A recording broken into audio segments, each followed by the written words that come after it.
సావిత్రిబాయి ఫూలే భారతదేశంలో మహిళా విద్య, సామాజిక సమానత్వం కోసం పోరాడిన ప్రముఖ సామాజిక సంస్కర్త, విద్యావేత్త మరియు కవయిత్రి. ఆమె మహారాష్ట్రలోని నైగావ్లో జన్మించారు. చిన్న వయసులోనే జ్యోతిరావు ఫూలేతో వివాహం జరిగింది. మహిళలకు విద్య నిషేధంగా ఉన్న కాలంలో జ్యోతిరావు ఆమెకు చదువుపై ప్రోత్సాహం అందించారు. 1848లో సావిత్రిబాయి ఫూలే భారతదేశపు తొలి మహిళా ఉపాధ్యాయురాలిగా నిలిచారు. ఆమె భర్తతో కలిసి పుణెలో బాలికల కోసం తొలి పాఠశాలను ప్రారంభించారు.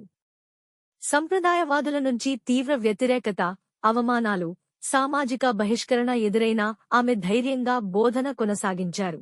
అణగారిన వర్గాలు, దళిత పిల్లలకు విద్య అందించడంలో ఆమె అంకితభావంతో పనిచేశారు.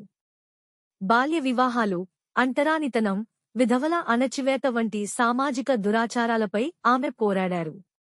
విధవలు మరియు అనాథల కోసం ఆశ్రయ గృహాలను ఏర్పాటు చేసి విధవ వివాహాలను ప్రోత్సహించారు. 1897లో ప్లేగు వ్యాధి వ్యాప్తి సమయంలో రోగులకు సేవ చేస్తూ ఒక బాధిత బాలుడిని కాపాడే ప్రయత్నంలో ఆమె ప్రాణాలు కోల్పోయారు.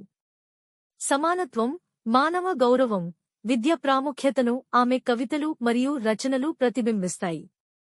సావిత్రిబాయి ఫూలే భారతదేశంలో ఆధునిక విద్యా వ్యవస్థకు పునాది వేసిన మహిళగా, నేటికీ మహిళా సాధికారతకు ప్రతీకగా గుర్తించబడుతున్నారు.